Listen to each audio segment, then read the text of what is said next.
आज बाबा कहते मीठे बच्चे,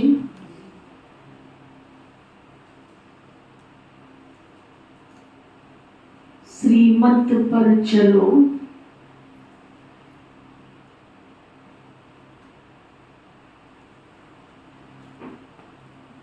तो तुम्हारे सब भंडारे भरपूर हो जाएंगे।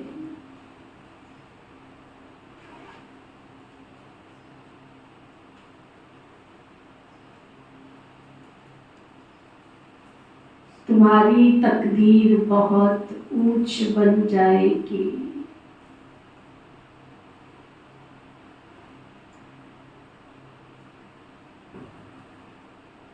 किस पर चलो तो क्या होगा? किसने भरने हैं?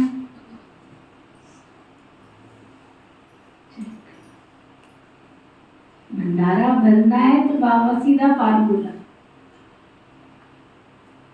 संगम युग पर सचमुच बाबा इतना निष्पक्ष, किसी आप अपने मंत्री संतरी को रखो ना, उसकी भी फीस होती है, और वो भी कब सलाह कौन सी देंगे आपको थोड़ा ही पता है। और बाबा निष्पक्ष भाव से सुबह अमृत वेले से लेकर रात तक हर पल, हर श्वास के साथ, हर घड़ी हमको सजेस्ट करता रहता है, राय देता रहता है, बच्चे इस समय ऐसे करो, ऐसे करो, ऐसे करो। हमको अपने दिमाग चलाने की जरूरत ही नहीं। 45 वर्ष का अनुभव कहता है कि जिसने दिमाग चलाया वो माया की दुनिया में चला गया। इस बाबा के घर की विशेषता है, जिसने अपना दिमाग चलाया, जिसने मनमत पर चला, परमत पर चला, श्रीमत पर चला, गया बस काम से। फिर बाबा से वो बादशाही, वो सुख, वो राजाई प्राप्त होती नहीं। फिर क्या कहते हैं, हमने तो आश्रम पे बहुत आके देख लिया। क्या देख लिया? तुम देखने आए थे या समझने आए थे? क्या करने आए थे? क्या करने आ रहे हो? देखने आ रहे हो या समझने आ रहे हो? जो समझने आते वो हर बात को समझने की कोशिश करते, उसकी तह में जाते, उसकी डेप्थ में जाते, उसकी गहराई में जाते, और अपने जीवन को ऊंच बनाने के लक्ष्य पर आगे बढ़ते चले जाते हैं। इसलिए और बढ़ के सेवा केंद्रों पर एक साइन बोर्ड पर कविता लिखी होती थी। अभी भी कई पुराने सेवा केंद्रों पर लिखी हुई है, कदम कदम तू बढ़ाए जा, गीत खुशी के। जो कदम कदम पर श्रीमत पर चलता है, नेचुरल है, उसके जीवन में खुशी रहेगी। तो आज बाबा ने भंडारे भरने की विधि बताई। क्या? श्रीमत पर चलो। तकदीर को ऊंच बनाने की विधि बताई। तुम बाबा की श्रीमत पर चलो। जिन गुरुओं ने, संतों ने, महंतों ने हमें केवल आशीर्वाद दिया,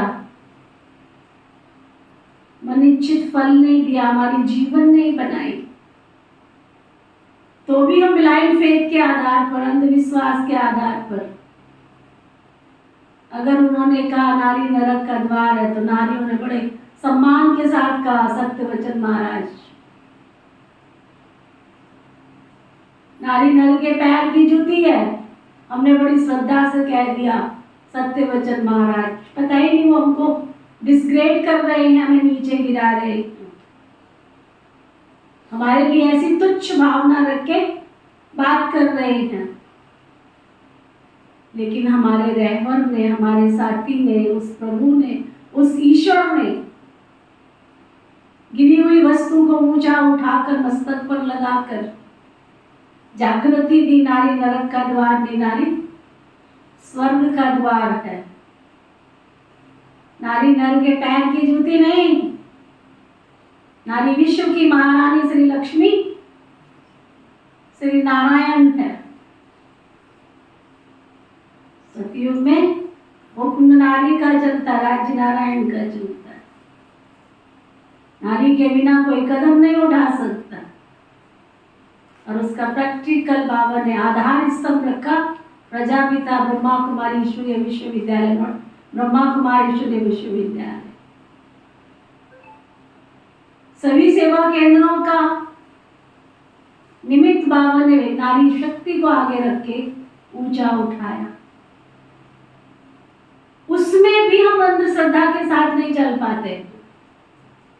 ईश्वर बाबा हमको कितना ऊंचा उठा रहा है, बस हमको तो फेथ के साथ, विश्वास के साथ बस चलते जाना है।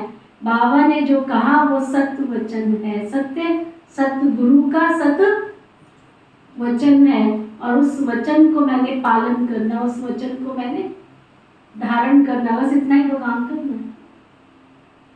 मेरे भंडारे भी भर जाएंगे और मेरी तकदीर भी बन जाएगी।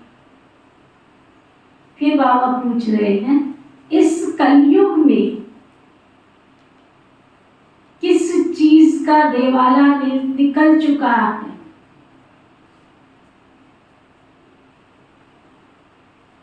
देवाला निकलने से इसकी गति क्या हुई है?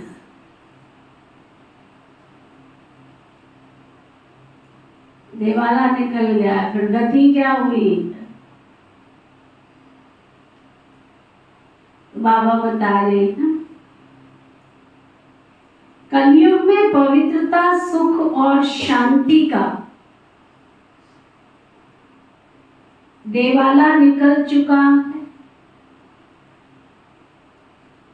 इसलिए भारत सुख धाम से दुख धाम, हीरे से कौड़ी जैसा बन गया है। ये खेल सारा भारत पर है। खेल के आदि मध्य अंत का ज्ञान अभी बाप तुम्हें सुना रहे हैं।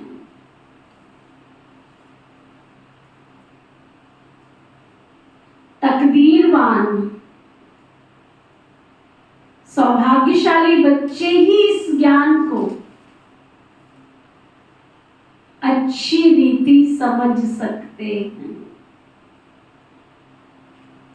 क्या अंडरलाइन कराया बाबा ने? जो तकदीरवान भाग्यवान बच्चे वही इन बातों को समझ सकते हैं। गीत है, भोलेनाथ से निराला और कोई नहीं।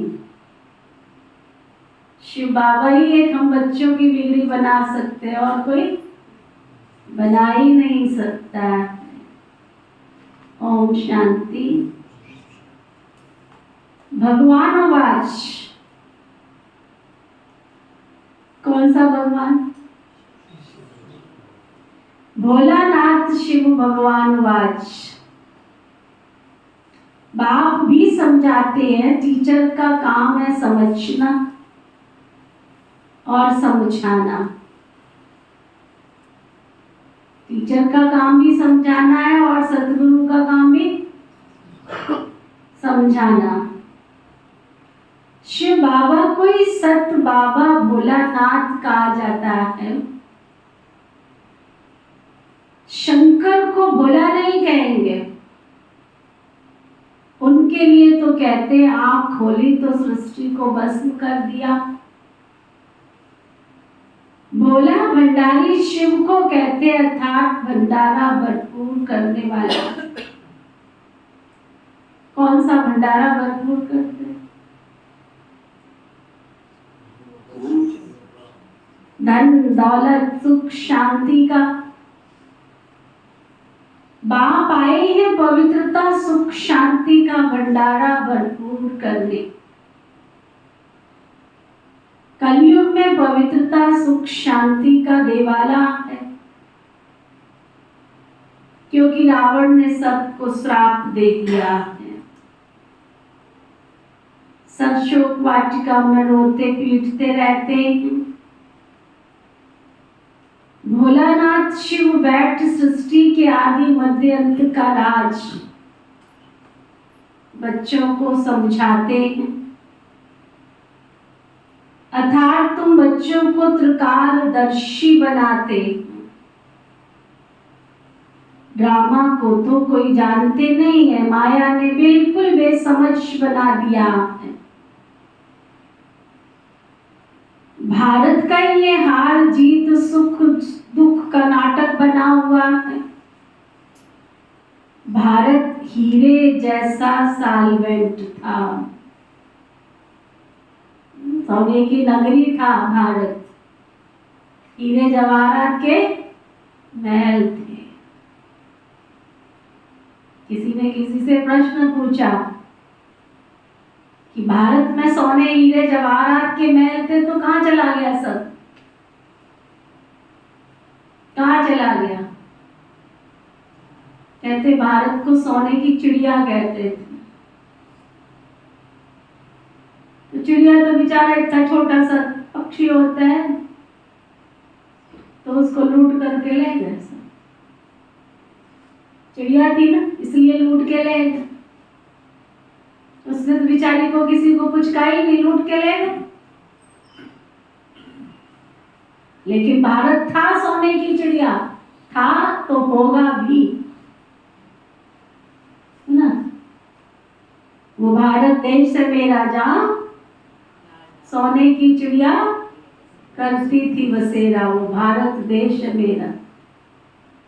इसलिए गीत बनाया, भारत फिर भरपूर बनेगा, कोई कमी नहीं होगी। भारत स्वर्ग था, अभी नर्क है। नर्क से फिर स्वर्ग कैसे बनता है, उसके आदि मध्य अंत का ज्ञान सिवाय ज्ञान सागर के और कोई समझा न सके। यह भी बुद्धि में निश्चय होना चाहिए। निश्चय उनको होता है जिनकी तकदीर खुलनी होती। या निश्चय उनको होता है जिनकी तकदीर खुलनी होती है, जो सौभाग्यशाली बनने वाले। दुर्भाग्यशाली तो सब है ही, दुर्भाग्यशाली माना तकदीर बिगड़ी हुई है। भ्रष्टाचारी है, बाप आकर श्रेष्ठाचारी बनाते हैं, परंतु उस बाप को भी कोई मुश्किल ही समझ सकते, क्योंकि उनको अपना कोई शरीर नहीं है। सुप्रीम आत्मा बात करती है, पावन आत्माएं होती हैं सतयुग में। कलयुग में तो सब पतित है ना, विकारी है ना। अनेक मनोकामनाएं लेकर जगदम्बा के पास जाते, लक्ष्मी के पास जाएंगे धन मांगने, सरस्वती मैया के पास जाएंगे विद्या मांगने, लेकिन जगदम्बा के पास तो गरीब क्या, अमीर क्या, साधारण क्या, फकीर क्या, सब पहुंच जाते हैं। कोई बच्चा मांगता है, कोई संपत्ति मांगता है, कोई बंगला मांगता है, कुछ ना कुछ मांगते ही रहते हैं बस, है ना। कुछ ना कुछ मांगते ही रहते, कुछ ना कुछ मांगते ही रहते। बाबा कहते जगदम्बा के पास जाते हैं, जानते कुछ भी नहीं है, फिर भी बाबा बैठ समझाते हैं। भी आपको इशारा ही नहीं समझ में आ रहा है।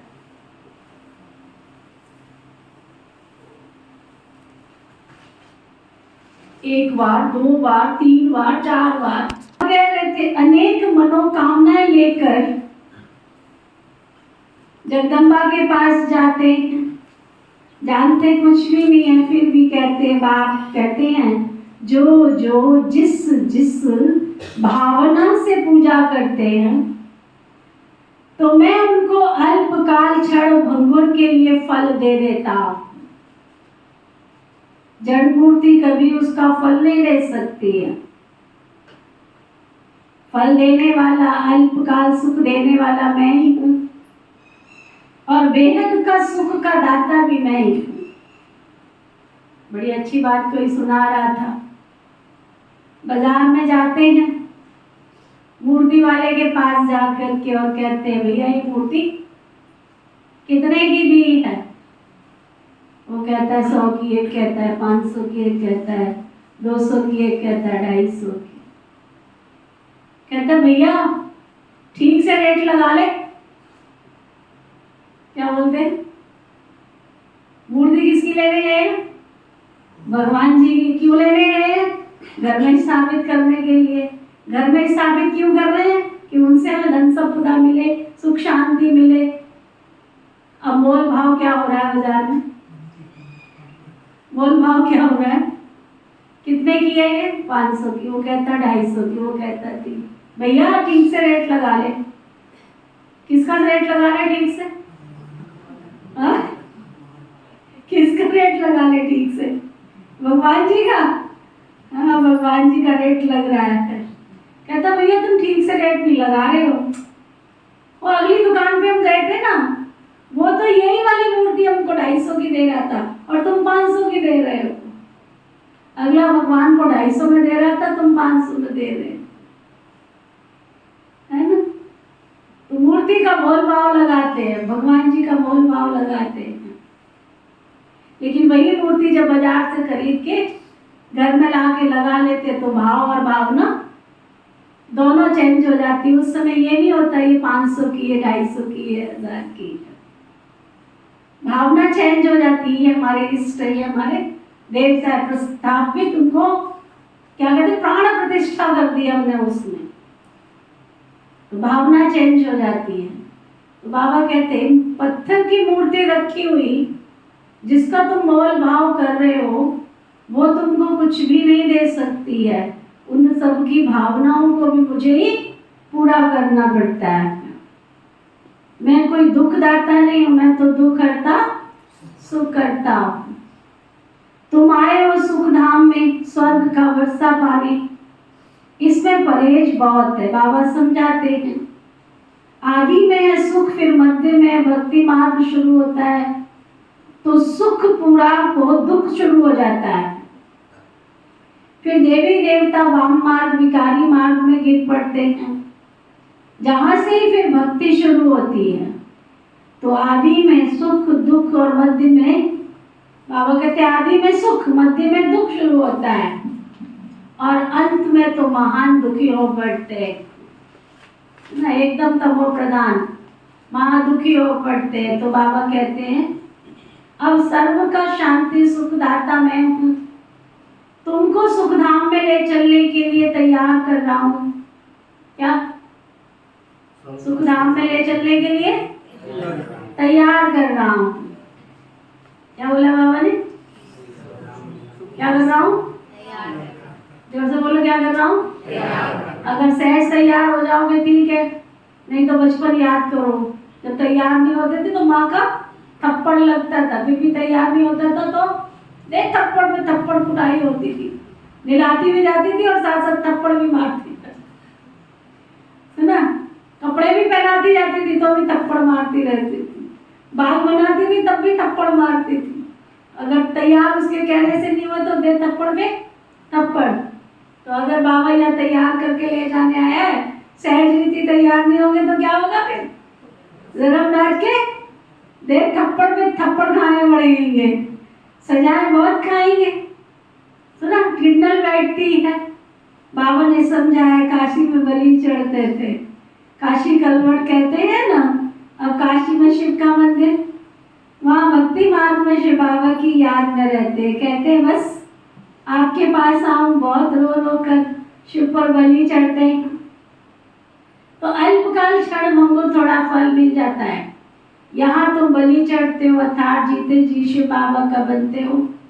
21 जन्म का वर्षा पाने के लिए जीव घात की तो कोई बात नहीं है, जीते जी मैं आपका बना हूँ। वह तो शिव पर बलि चढ़ते मर जाते, समझते हैं हम शिव बाबा का बन जाऊंगा। आप में से देखा है किसी ने काशी विश्वनाथ? देखा है? किस किसने देखा काशी का मंदिर? वहां पर मंदिर बना हुआ है, बहुत छोटा सा बना है अभी तो, अभी कुआं बंद कर दिया, वहां एक कुआं होता था और उस पर तलवार तेज धार की लगी होती थी, लोग ऊपर से कूदते थे, 2 टुकड़े होके नीचे गिर जाते थे, उसको कहते थे बलि चढ़ना। अब वहां उन्होंने शिव का मंदिर बना दिया है, शिवलिंग रखा है। अब मान्यता देखो, अब उस शिव मंदिर में जो चीजें शिवलिंग रखा हुआ है, ऊपर से सिक्का डालते, सिक्का, नोट नहीं डालते, सिक्का डालते, सिक्का, और फिर संकल्प करते कि ये सिक्का शिवलिंग की पिंडी के ऊपर ठहर गया तो समझो शिव बाबा तुमसे खुश हो गया और वो तुम्हारी मनोकामना पूरी कर देगा, तो ना, गिर गया नीचे तो मनोकामना पूरी नहीं करेगा। अब तुच्छ बुद्धि लोग हैं, समझते नहीं है, तुम्हारे एक सिक्के से भगवान खुश हो जाएगा। भाव क्या है कि शिव बाबा के ऊपर जो बलि चढ़ेगा, सिक्का अगर वहां ठहर गया माना बलि चढ़ना, जो बलि चढ़ेगा तो वो तो सुखी रहेगा ही रहेगा। भगवान की शरण में जो आ गया, भगवान सारी दुनिया को खुशी देता है, और जो उसकी शरण में आ जाए तो उसको खुशी नहीं देगा क्या? बशर्ते तुम तन मन से समर्पण तो हो जाओ ना उसके साथ। बाबा कहते यहाँ तुम बलि चढ़ते हो, अर्थात जीते जी शिव बाबा का बनते हो। 21 जन्म का वर्षा पाने के लिए जीव घात की तो कोई बात ही नहीं है ना।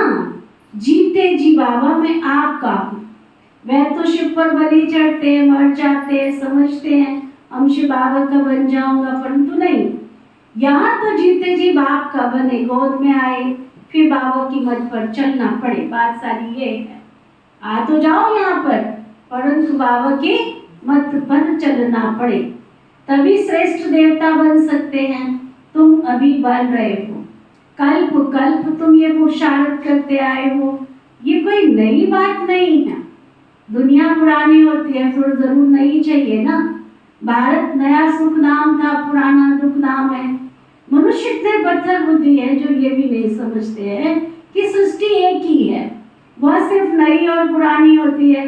माया ने बुद्धि को एकदम ताला लगाकर तुच्छ बुद्धि बना दिया है, इसलिए ऑक्यूपेशन जानने भी गरी देवताओं की पूजा करते रहते हैं। इसको ब्लाइंड फेथ कहा जाता है। देवियों की पूजा में करोड़ों रुपया खर्चा करते हैं ना। अभी गणेश जी गए हैं, आप देखो लाखों करोड़ों लोगों ने खर्चा किया, कितना बड़ा बड़ा गणेश जी बना के पानी में बहा के ओम नमः शिवाय। अब देवियों का पूजन होगा बंगाल की तरफ, कितनी सुंदर सुंदर देवियां बनाते हैं, इतनी सुंदर, देख के आपको लगेगा अभी बॉल पड़ेगी। और कई तो सच की ज्वेलरी पहनाते, डायमंड की ज्वेलरी, मैं खुद देख करके आई हूँ। डायमंड की ज्वेलरी भी पहनाएंगे, गोल्ड की ज्वेलरी भी पहनाएंगे, और सब ज्वेलरी उतार दी जाती है उसकी, सब चली जाती है पंडितों के पास में, उन्हें अपने पास नहीं रखते, उतार के उसको दे देते हैं और बाकी देवियों को पानी में सुहा कर देते हैं। पता नहीं कौन ऐसा मूर्ख चंद होगा जिसने ये प्रथा बनाई कि डुबो दो इनको। कितनी गिरी हुई आत्मा होगी जिसने ये संकल्प किया होगा डुबो दो इनको पानी में। एक बच्चे को जन्म देते, गिलहरी भी छोटी घर में पालते हैं ना, अगर वो भी शरीर छोड़ दे तो उससे भी प्यार पैदा हो जाता है। तुम जिस 9 दिन जिसको रखते हो, 11 दिन जिसको रखते हो, तो तुम ऐसे निष्ठुर कैसे हो सकते हो कि उसको पानी में जाके बाहर हो। तुच्छ बुद्धि बन गए, बाबा कहते हैं। देवियों की पूजा में करोड़ों रुपया खर्चा करते हैं, उनकी पूजा कर खिला खिला पिला कर समुद्र में जाकर डुबो देते हैं। तो ये तो बुढ़ियों की पूजा हो गई ना। इससे फायदा क्या होगा? कितना धूमधाम से मनाते, खर्चा कितना करते हैं, हफ्ते के बाद जैसे शमशान में दफन कर देते हैं, फिर जाकर सागर में डुबो देते हैं। भगवान वाच्य आसुरी संप्रदाय का राज्य है, मैं तुमको दैवी संप्रदाय बनाता हूँ।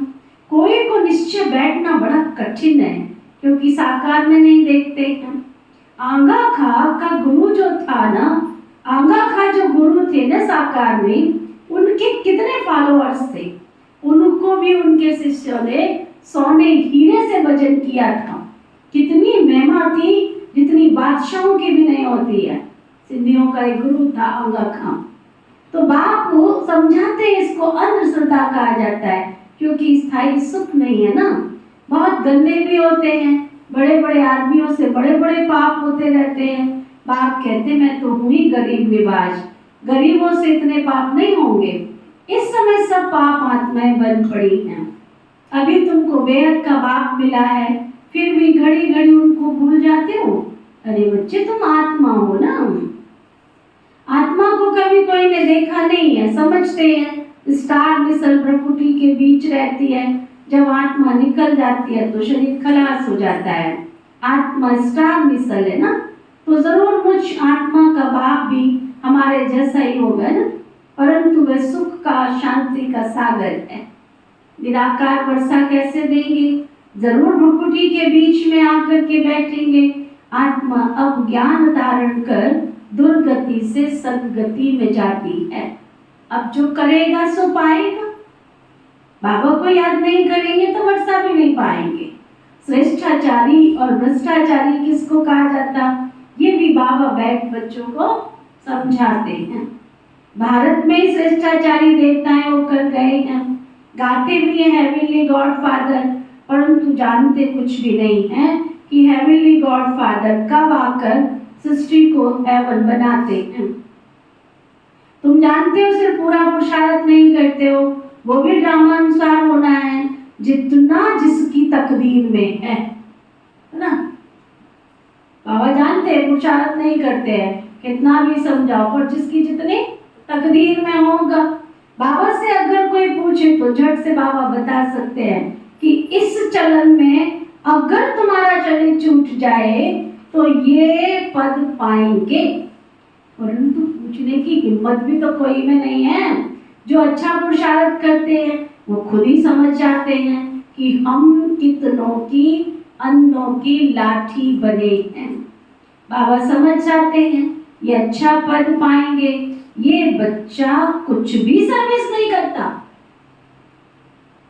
कितने हैं यहाँ पे जो बैठे जो कुछ भी नहीं करते, कुछ भी नहीं करते, तन भी नहीं लगाते, मन भी नहीं लगाते हैं, धन भी नहीं लगाते, कुछ भी सर्विस नहीं करते। वह जाकर के वहां दास दासी बनेंगे। क्या प्रोग्राम है सबका? ये बच्चा ये बच्ची कोई सर्विस नहीं करते हैं, जाकर के दास दासी बनेंगे। झाड़ू लगाने वाले, श्री कृष्ण की पालना करने वाले, महारानी का श्रृंगार करने वाले कई दास दासियां होते हैं स्वर्ग में। एक दास दासी थोड़ी, बहुत सारे दास दासियां होते हैं। वो है पावन राजाएं, ये है पतित राजाएं। तो पतित राजाएं पावन राजाओं के मंदिर बनाकर उन्हों की पूजा करते हैं, परंतु जानते कुछ भी नहीं। बिरला मंदिर कितना बड़ा है, कितने लक्ष्मी नारायण के मंदिर बनाते हैं, परंतु जानते नहीं है कि ये श्री लक्ष्मी श्री नारायण कौन है। फिर उनको याद करने उनसे फिर उनको कितना फायदा मिलेगा? अल्पकाल सुख। जगत अम्बा के पास जाते हैं, ये थोड़े ही जानते हैं कि जगत अम्बा ही जाकर के भविष्य में श्री लक्ष्मी बनती है। इस समय तुम जगत अम्बा से विश्व की सब मनोकामनाएं पूरी कर रहे हो, विश्व का राज्य ले रहे हो।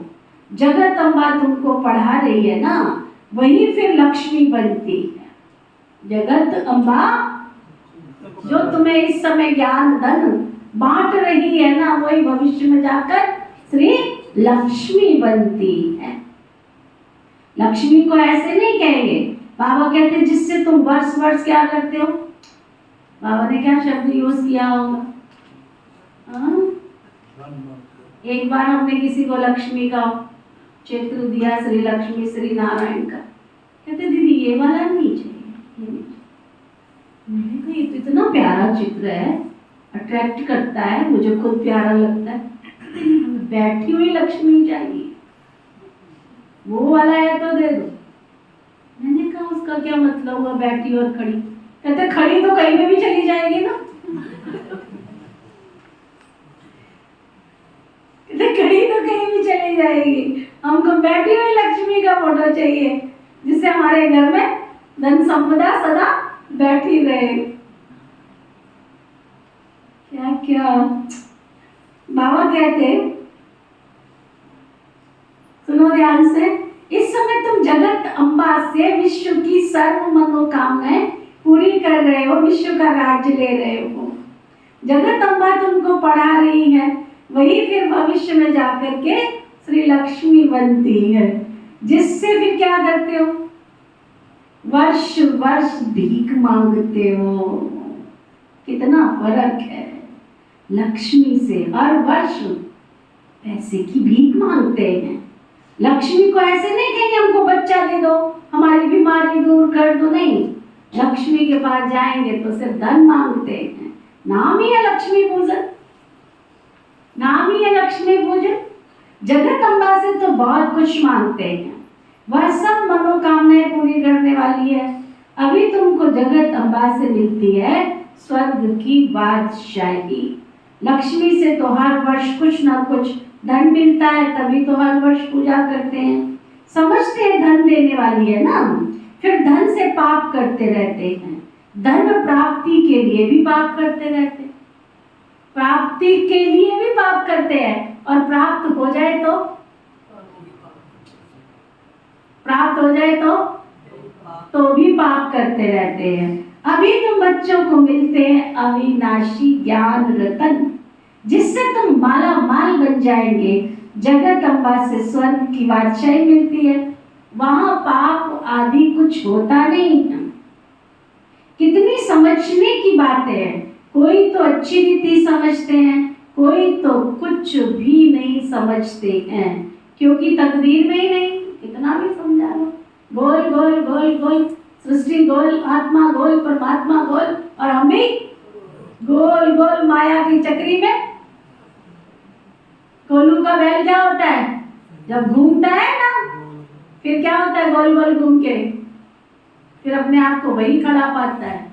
अरे 2 घंटे हो गए गोल गोल घूम रहा हूं, फिर भी यहीं पे खड़ा हूं। तो बाबा कहते कितना भी समझाओ समझते नहीं है, क्योंकि उनकी तकदीर में नहीं है ना। श्रीमत पर नहीं चलते हैं तो श्रेष्ठ थोड़ा ही बनेंगे।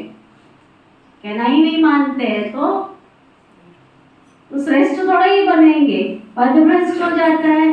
अरे बच्चे, ये सारी राजधानी स्थापन हो रही है, ये समझना बहुत जरूरी है। गॉड फादर ने किंगडम स्थापन कर रही है, फिर भारत स्वर्ग बन जाएगा। इसको कहा जाता है कल्याणकारी पुरुषोत्तम संगम युग। ये बहुत से बहुत 100 वर्ष का युग है, और सभी तो 1250 वर्ष के हैं। अजमेर में बैकुंठ का मॉडल है, दिखलाते हैं स्वर्ग कैसा होता है। स्वर्ग तो जरूर यहाँ ही होगा ना, थोड़ा भी सुना तो स्वर्ग में आएंगे, परंतु पढ़ते लिखते नहीं है तो बाबा की पढ़ाई को अच्छी तरह पढ़ते नहीं है तो, ढंग से पढ़ते नहीं है तो आज बाबा ने उनको क्या टाइटल दिया होगा। ध्यान से पढ़ाई को पढ़ते नहीं है, लिखते नहीं है तो क्या टाइटल दिया बाबा ने। बाबा कहते जैसे भील होते हैं ना, उनको पढ़ाई से कोई मतलब नहीं है। प्रजा में भी नंबरवार होते हैं ना, परंतु वहाँ गरीब साहूकार सुख सबको रहता है। यहाँ तो दुख ही दुख है। भारत सतयुग में सुख धाम था, कलयुग में दुख धाम। ये वर्ल्ड की हिस्ट्री ज्योग्राफी रिपीट होनी है। गॉड एक है ना, वर्ल्ड भी एक है। नई वर्ल्ड में पहले भारत, अभी भारत पुराना है जिसको फिर नया बनना है। ये वर्ल्ड की हिस्ट्री ज्योग्राफी जैसे रिपीट होती रहती है, और कोई इन बातों को नहीं जानते हैं। सब तो एक जैसे नहीं भी होते हैं, मरते तो वहां भी रहेंगे ना। वहां सिपाही लोग होते ही नहीं, क्योंकि वहां डर होता ही नहीं है।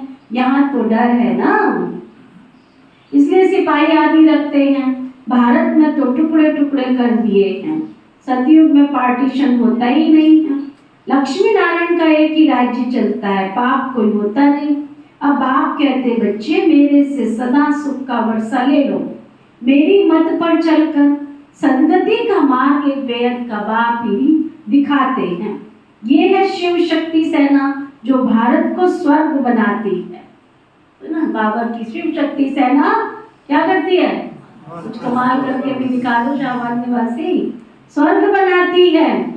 ये अपने ही तन मन धन से, भीख नहीं मांगते किसी से, है ना, भीख नहीं मांगते, पर्ची नहीं कटवाते जाके, तू पर्ची काट, तू पर्ची काट, तू पर्ची काट, नहीं, अपने ही तन मन धन से सब इस सेवा में लगा देते हैं। उस बापू ने तो क्रिश्चियन को भगाया, ये भी ड्रामा में था, परंतु उनसे कोई सुख नहीं था। ये मिलेगा, ये मिलेगा, ऐसे होगा, मिलना तो सिर्फ एक बेहद के बाप से ही है, बाकी तो सब खत्म हो जाएगा। कहते हैं ना, बर्थ कंट्रोल करो, उसके लिए कितना माथा मारते रहते हैं, होगा कुछ भी नहीं। क्या कर लिया, इमरजेंसी लगी थी, क्या कर लिया, इतना सब कुछ हुआ। पहले जब हम छोटे थे सुनते थे, अब समझ में आया क्या क्या होता था, है ना। घर घर में सिलाई मशीनें बांटी गई थी, किस लिए, कि बच्चे कम पैदा करो। फिर वो स्लोगन निकला, एक लड़का एक लड़की वो परिवार सदा सुखी, ऐसे कुछ कुछ स्लोगन निकले थे, जगह जगह लगे रहते थे। क्या हुआ, बर्थ कंट्रोल हुआ, कईयों ने ऑपरेशन करा लिया, उसके बाद भी बच्चे पैदा करते रहे। सुना, तो बाबा कहते हैं ये हो ही नहीं सकता, इम्पॉसिबल। शिव बाबा ही आते, वही सच्चा बर्थ कंट्रोल करते हैं। बाबा कहते कितना माथा मारते रहते हैं, होगा कुछ भी नहीं। जो परम धाम की आत्मा है उन्होंने तो नीचे एक बार तो परम धाम घर की सफाई होनी है ना, तो सबने आना ही है नीचे। अभी थोड़ी लड़ाई शुरू हो जाए, फिर देखना अकाल पड़ जाएगा। अभी तो 2 दिन पानी आया, 3 दिन पानी आया, तब भूखे और प्यासे मरने लग गए थे। जब चारों तरफ अनाज होगा ही नहीं तो क्या खाओगे, है ना। पानी के बीच में थे फिर भी प्यासे थे, पानी के बीच में थे फिर भी प्यासे थे।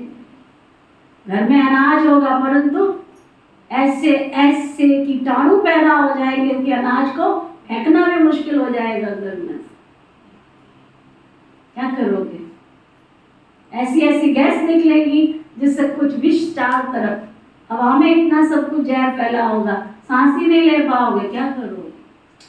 इसलिए बाबा को इतना याद करो, इतना याद करो, सचमुच। बाबा कहते अभी तो थोड़ी लड़ाई शुरू हो जाए ना, अकाल पड़ जाएगा, 1-2 में मारा मारी हो जाएगी।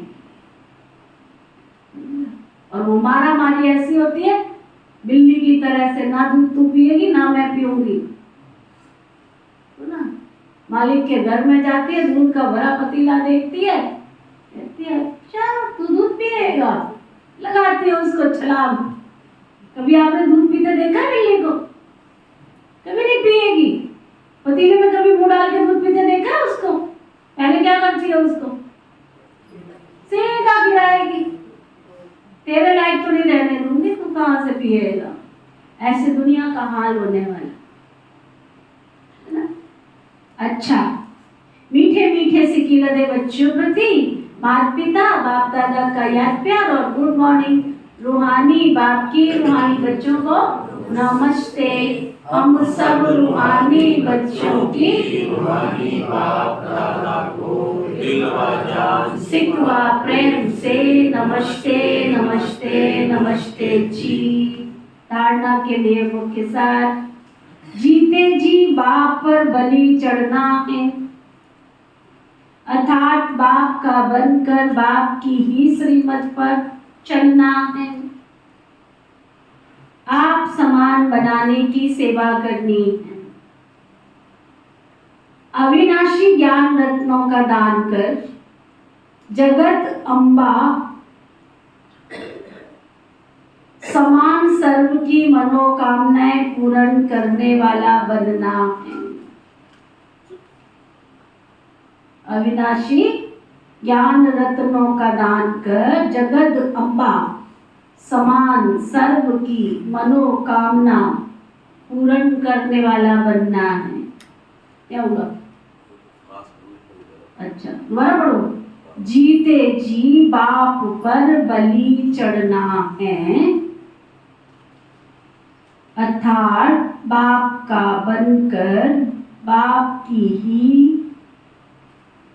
श्रीमत पर चलना है।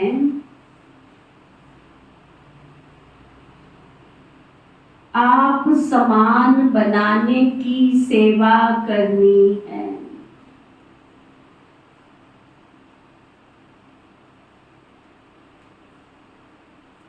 अविनाशी ज्ञान रत्नों का दान कर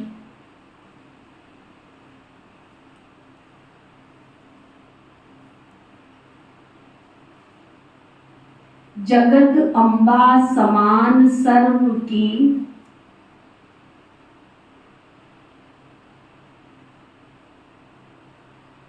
मनोकामनाएं पूर्ण करने वाला बनना है।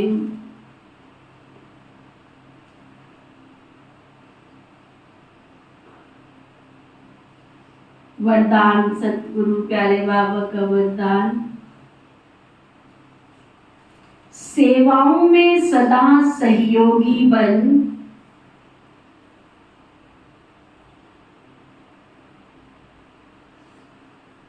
क्या वरदान दे रहे हैं बाबा? सहज योग का वरदान प्राप्त करने वाले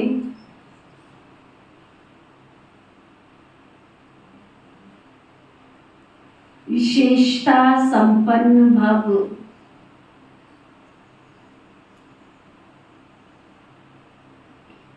सेवाओं में सदा सहयोगी बन, सहज योग का वरदान प्राप्त करने वाले विशेषता संपन्न भव। ब्राह्मण जीवन विशेषता संपन्न जीवन है। ब्राह्मण बनना अर्थात सहज योगी भव का वरदान प्राप्त करना, यही सबसे पहला जन्म का वरदान है। इस वरदान को बुद्धि में सदा याद रखना, ये है वरदान को जीवन में लाना। वरदान को कायम रखने की सहज विधि है सर्व आत्माओं के प्रति वरदान को सेवा में लगाना। सेवा में सहयोगी बनना ही सहज योगी बनना है। सेवा में तो इस वरदान को स्मृति में रख विशेषता संपन्न बनो। स्लोगन, अपने मस्तक की मणि द्वारा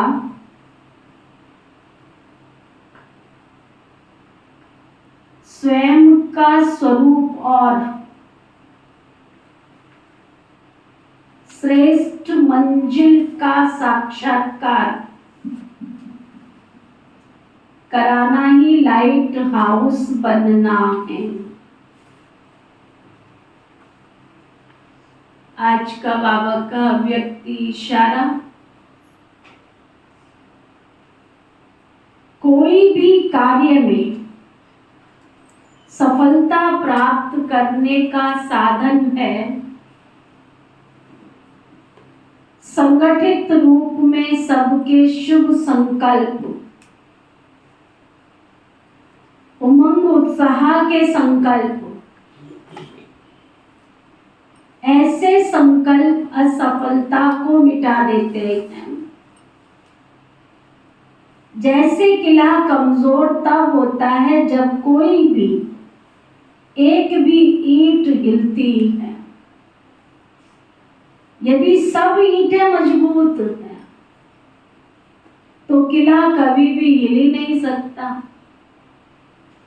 सहयोग हो तो सफलता हुई पड़ी है ना। इतने सब बाबा के यहाँ बच्चे बैठे, आप सब तो हिसाब लगाते हो कि नहीं लगाते हो?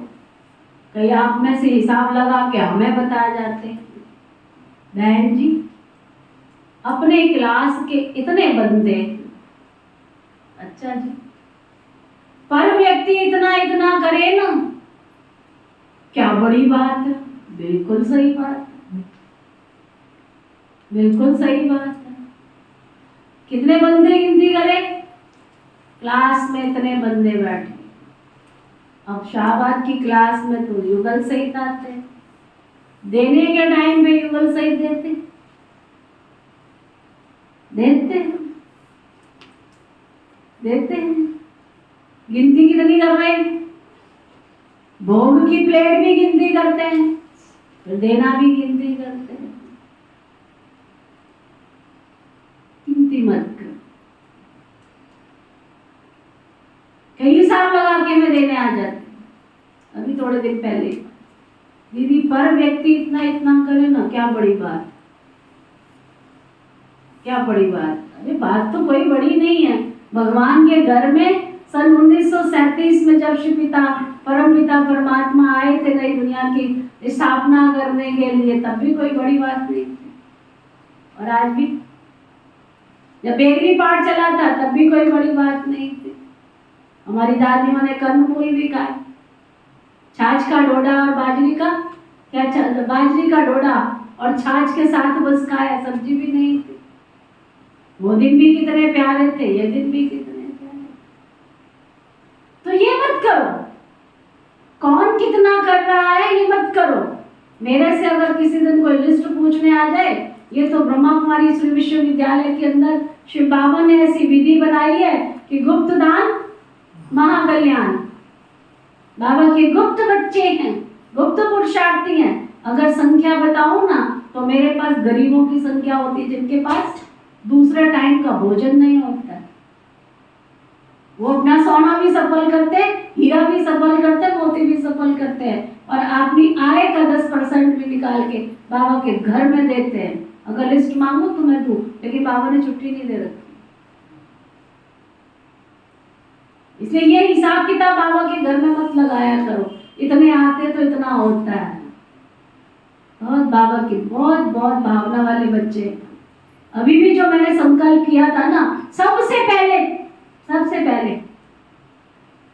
मैं समझती हूँ उनके घर में इतना सोना चांदी हीरा मोती नहीं होगा। अपने तन पे मैंने उनको देखा, वही उतार करके देकर चले। नहीं दीदी, इससे बड़ा तो कोई शुभ समय ही नहीं हो सकता है। ये क्या है, ये तो बाद में भी बन जाए।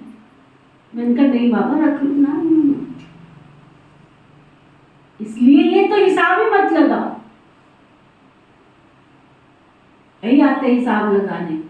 बाबा का कारोबार है। क्या कहा बाबा ने? यदि किसी कार्य में यदि सब ईंटें मजबूत है तो किला कभी नहीं सकता। संगठन में सबका उमंग उत्साह, ये तो रोज चलता रहता है, कर लिया मधुबन है, भोग, ऐसे भी कई होते हैं। बाबा क्या कहते हैं? सदा उमंग उत्साह। तुम अपने उमंग उत्साह को चेक करो। हमारा उमंग और हमारा उत्साह है, हर चीज के लिए हम जवान हैं। और श्रेष्ठ संकल्प हो, सबसे बड़ी बात क्या? मेरा संकल्प श्रेष्ठ। अगर मेरा संकल्प श्रेष्ठ होगा तो सिद्धि ऑटोमेटिक मिल जाएगी। संकल्प श्रेष्ठ होना चाहिए। जाकी रही भावना जैसी, जित देखी दिन मूर्त ऐसी है। ब्रह्मा कुमारी विश्वविद्यालय का स्लोगन नहीं है, ये भक्ति में सदियों से सुनते आ रहे हैं। क्या? जाकी रही भावना जैसी, जित देखी दिन मूर्त ऐसी। जहाँ चाह होती है राह निकल आती है, तो क्यों नहीं निकलेगी? और हम तो हैं ही ब्रह्मापुत्र, ब्रह्मापुत्रियां। तो हमारे संकल्पों में तो सिद्धि हुई पड़ी है। तथास्तु। हमारे संकल्पों में मेरे पास कुछ है नहीं है, भगवान कहता तथास्तु। मेरे पास सब कुछ हुआ पड़ा है, भगवान कहता तथास्तु। अब तथास्तु के अलावा श्री बाबा को संगम युग पर कुछ भी नहीं आता है। तुम तन से सेवा कर सकते हो, हाँ जी कर सकता हूं, तथास्तु। तुम नहीं कर सकते हो, कहता तथास्तु। बाबा कहते जरा भी तो संगठन में सबका उमंग उत्साह, सबका, और श्रेष्ठ संकल्प हो तो सहयोग हो तो सफलता हुई पड़ी है। यदि किसी भी कार्य में उमंग उत्साह नहीं होगा तो थकावट होगी और थका हुआ कार्य कभी सफल हो ही नहीं सकता है। ओके, ओम शांति शांति।